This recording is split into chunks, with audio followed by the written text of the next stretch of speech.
At the company's annual awards ceremony, just as I stepped onto the stage, my supervisor, Melissa, suddenly shoved a crumpled piece of paper into my hand. A special grand prize just for our top salesperson. Go on, open it up and show everyone. Under the expectant gazes of the entire company, I unfolded the paper. Scrolled. In messy handwriting were the words, "Clean all the company bathrooms for 3 days." The room erupted in laughter. Melissa stood with her arms crossed, a smug smirk on her face. Generous, right? After all, everyone knows your sales numbers are just dirty money. From sleeping with old men, we wouldn't want the other employees to feel like it's unfair. So while they're on vacation, you can work a little overtime. You wouldn't mind that, would you? The laughter grew louder, nearly shaking the room. My boyfriend, Dominic, the CEO, witnessed the entire thing from the side of the stage. And as usual, he didn't say a single word. In my defense, just when everyone expected me to break down in tears, I simply nodded calmly when I said I would accept the prize. A brief silence fell over the room, quickly followed by an even more ferocious wave of laughter. Melissa's laughter was the most exaggerated of all. She was doubled over, tears streaming from her eyes. See? This is why she's the top salesperson. The sheer thickness of her skin is something ordinary people could never achieve. I ignored her sarcastic remarks and spoke calmly. There's just one thing I need to clarify. Since the company has arranged this benefit of bathroom cleaning for me, that will be my sole responsibility for the next 3 days. I will not be handling any other work-related matters. Melissa was taken aback, clearly not expecting such a strange request. But it was the end of the year. Thanks to my efforts, all sales targets had been exceeded. All that was left was for the clients to finalize their bank payments, for the transactions to be officially complete. For me to step away from sales at this critical moment was like handing her a billion-dollar performance on a silver platter. Melissa, assuming I had been pushed to my breaking point and lost my mind, agreed without a second thought. Fine by me. If you don't want the responsibility, you don't have to have it. You're not the only salesperson we have. Do you really think this company can't function without you? For the next few days, you just focus on scrubbing toilets. But if I find a single strand of hair on the floor, you can start looking for a new job. I didn't say another word. I just turned and walked away. In the hallway, I pulled out my phone and sent a message to my client group chat. To all my valued clients, I am currently facing a change in my position. For those of you who trust me, I would advise you to temporarily delay your bank payments. Please await further instructions from me. Just after I hit send, a text from Dominic came through. Come to my office. We need to talk. I tossed my phone aside, pretending I hadn't seen it.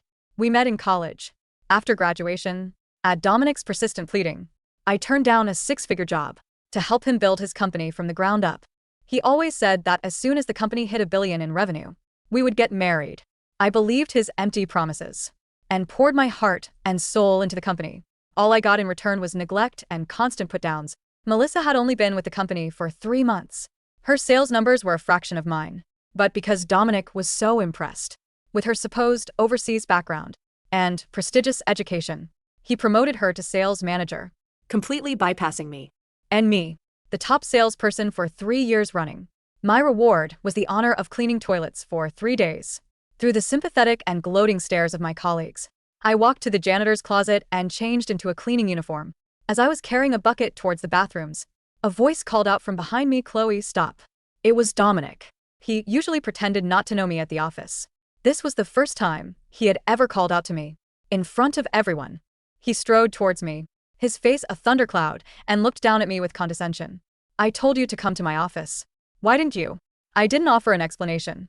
I just said flatly, I was busy with work. I didn't have time to look at my phone. It was the same excuse Dominic always used on me. Hearing it from my lips for the first time seemed to catch him off guard. It was a small thing. Is it really worth throwing such a tantrum over? Once he was sure no one else could hear us, Dominic's tone softened. He sighed. "I know you're upset about the prize Melissa gave you, and I know I should have defended you. But she's the new sales manager, someone I've put a lot of faith in. Her initiatives have brought a huge boost to the company's performance. I couldn't undermine her in front of the entire staff. You have to try to understand my position. You know perfectly well that wasn't a prize. Was pure, unadulterated bullying and humiliation." I cut him off, my voice cold. "And what do you think is responsible for that boost in performance? Melissa sitting in her office all day, sipping lattes in the air conditioning. If it weren't for me out there, day in and day out, rain or shine, chasing down every single lead. So busy I forget to eat. Do you really think this company would have closed a single deal In this real estate downturn? My aggressive questioning made Dominic's face fall. Don't be so arrogant, Chloe. You make it sound like you're single-handedly holding up the entire company. Without Melissa's winter warm-up campaign, would we have attracted so many potential buyers? You're clearly benefiting from her work. Don't be ungrateful. It makes you look pathetic. He didn't even give me a chance to respond before turning and walking away. If I hadn't heard it with my own ears, I would never have believed such idiotic words could come from the mouth of the man I had loved for over a decade. So-called winter warm-up campaign he was praising consisted of a few tables set up outside the sales office, offering free cups of cheap, instant black coffee and flimsy dollar store gloves to passers-by. The coffee usually went cold without anyone touching it, and the gloves were often found in the nearest trash can. And in Dominic's eyes, this was what was bringing in the real money. And I was the one piggybacking on Melissa's success. In all our years together, to protect Dominic's fragile male ego, I had never boasted about my achievements or complained about my struggles. I thought he had a heart, that if he wasn't a complete idiot, he would eventually see my dedication and hard work. I never imagined he could be so blind, so willing to erase all of my contributions. In that moment, the last lingering trace of affection I had for Dominic vanished. I threw down the mop and rubber gloves. My voice was ice. Fine. If in your eyes, Melissa is the one responsible for all our success, then I quit, and we're through. We're done. In all our years together, no matter how angry or disappointed I was, I had never said a harsh word to Dominic, let alone mention breaking up. Hearing those words come from me, he stared at me in disbelief. Chloe, are you insane? Do you know what you're saying? We're only 300 sales away from hitting that billion-dollar target. I promised you, once those final payments come in, we've made it. If you throw a fit now, at this crucial moment, I won't give you a second chance. I didn't want to waste another breath on him. I just walked out of the company. I had just gotten home and taken off my shoes when my phone rang.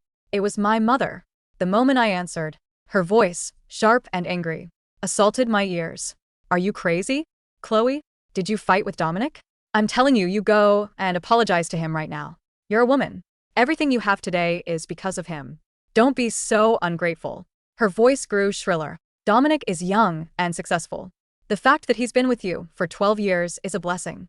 If you piss him off now, who do you think is going to want you? For a woman, marrying a good man is the most important thing in life. Go and be nice to him. Get that ring on your finger. Stop this foolishness. Without Dominic, you're nothing.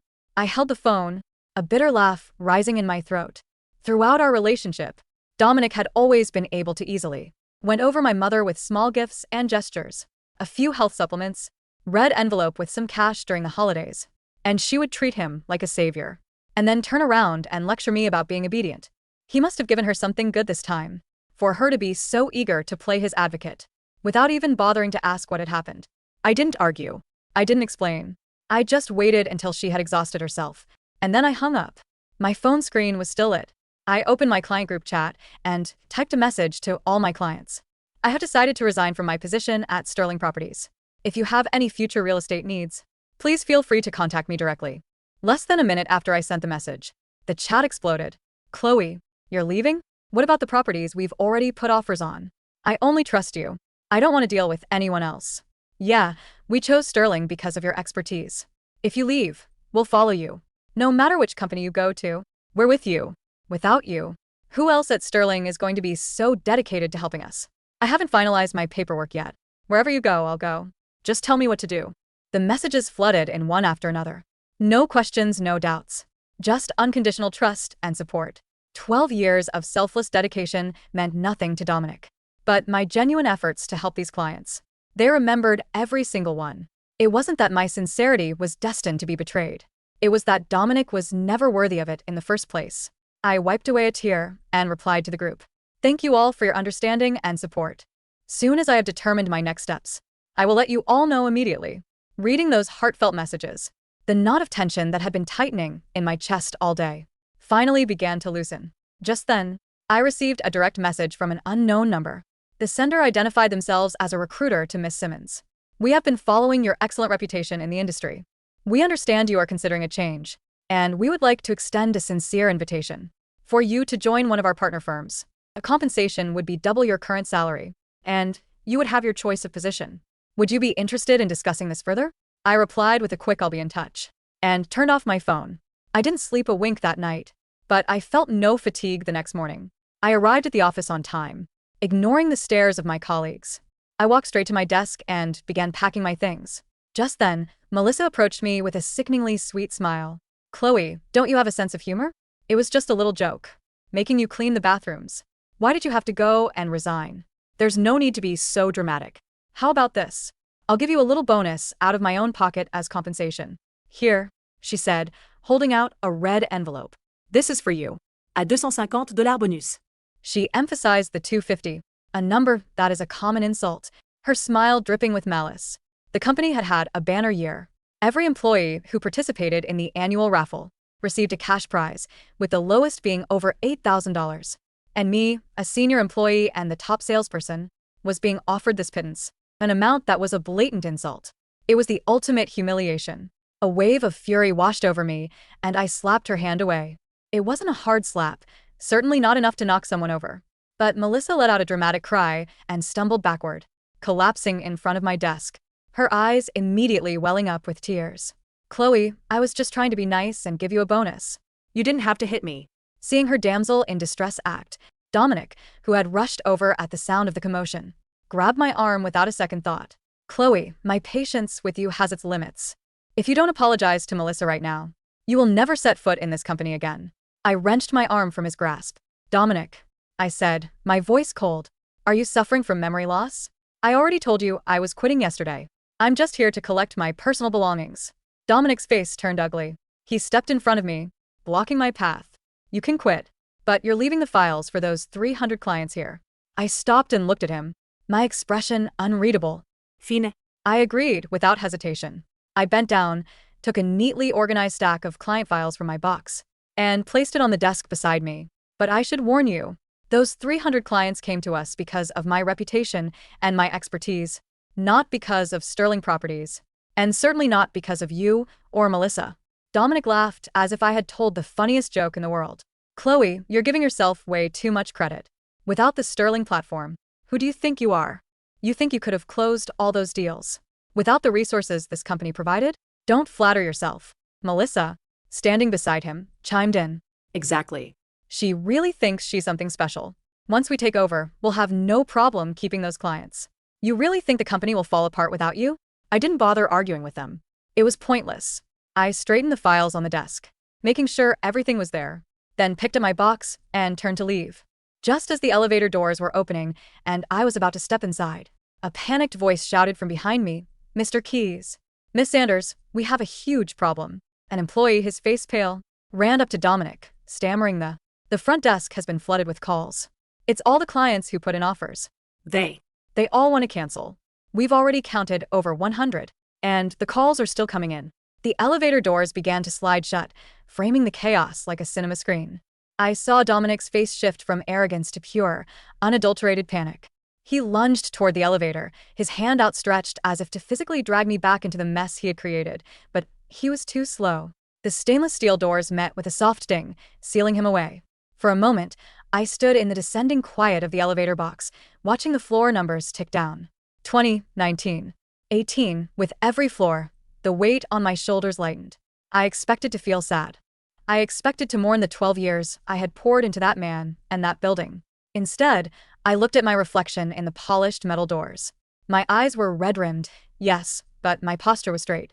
I looked like someone who had just survived a shipwreck and washed ashore on an island where the sun was shining. I walked out of the building and into the cold city air. My phone buzzed again. It wasn't a client this time. It was the unknown number, the recruiter. "MS. Simmons, I assume you've left the building. A car is waiting for you at the corner of 5th and Main. Black sedan. License plate ending in 88. I hesitated. It felt like a spy movie, but I had nothing left to lose. I walked to the corner. A sleek Maybach was idling there. The driver, a man in a crisp suit, opened the door for me. Sitting in the back seat was not a recruiter, but a legend. Julian Thorne, the CEO of Apex Estates, the only real estate firm in the city that made Sterling Properties look like a lemonade stand. Julian was a silver fox in his 50s, known for being ruthless, but fiercely honorable. "Chloe," he said, extending a hand.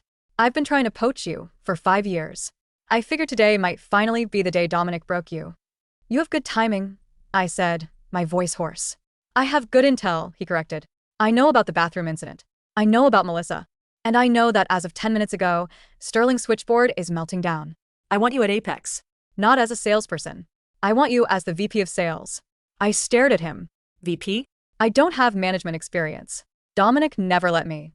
Dominic is a fool who used a thoroughbred racehorse to pull a plow, Julian interrupted. You managed 300 difficult clients, a toxic boss, and a chaotic market. That is management. The offer is double your salary, full benefits, and a signing bonus that will make that $250 red envelope look like a rounding error. But there is one condition.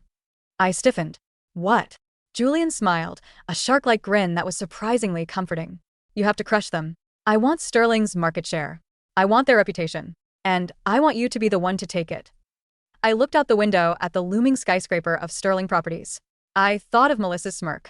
I thought of Dominic's winter warm-up. Where do I sign? Back at Sterling Properties, the atmosphere was apocalyptic. Dominic was pacing his office, sweating through his expensive shirt. Melissa was sitting on the sofa, frantically typing on her laptop, her earlier arrogance replaced by a frantic, jittery energy. Why aren't they listening to me? Melissa shrieked. I told Mrs. Gable that I'm the sales manager and that I personally will handle her account. She told me to go to hell and hung up. It's a herd mentality, Dominic muttered, running a hand through his hair. They're panicking. We just need to stop the bleeding. Melissa, call the bank. Tell them the deposits are delayed but secure.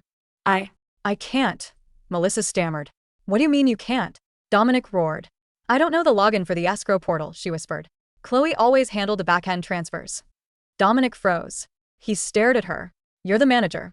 How do you not know the login? You said I didn't need to know the technical stuff. You said I just needed to be the face of the brand. Dominic grabbed the desk phone and dialed the IT department. Get me into Chloe's computer. Now. But it didn't matter. Accessing my computer wouldn't solve their problem. The problem wasn't data. It was trust. Over the next 3 days, the 3 days I was supposed to be scrubbing toilets, Sterling Properties lost 180 of the 300 pending deals. The remaining 120 were on shaky ground. The billion-dollar target Dominic had promised the investors wasn't just missed, it was obliterated. I, on the other hand, was sitting in a corner office with a view of the harbor, sipping real espresso. My phone rang. It was Dominic. Chloe, he said. His voice was tight, forced calm. Mr. Keyes. I replied professionally. To what do I owe the pleasure? Cut the crap. You're in violation of your non-compete clause. I know you're talking to clients. I'm going to sue you for everything you have.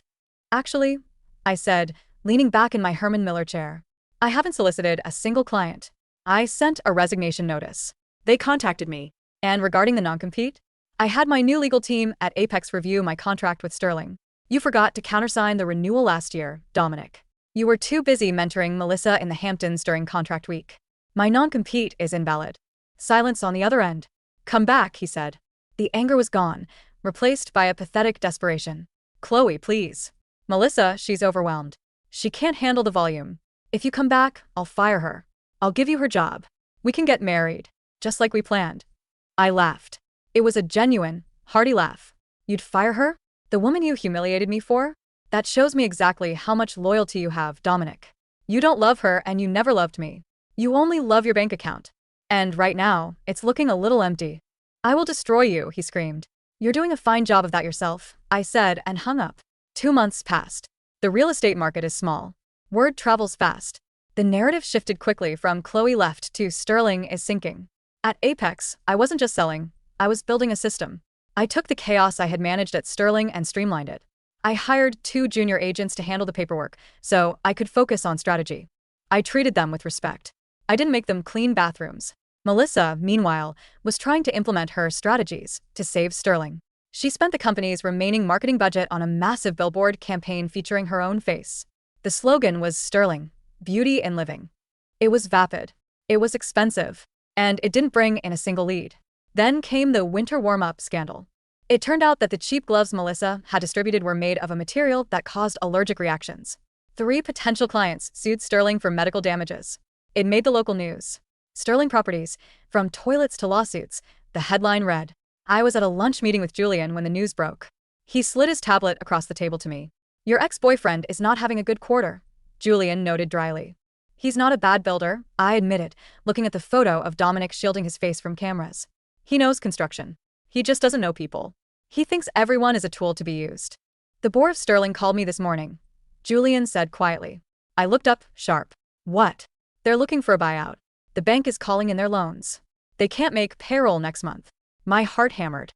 What did you say? I said I'd think about it. But I told them the price would be determined by their assets, not their brand. Their brand is toxic. Julian leaned in. I want you to lead the acquisition, Chloe. Me? You know where the bodies are buried.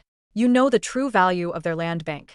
And frankly, I think you've earned the right to be the one signing the check.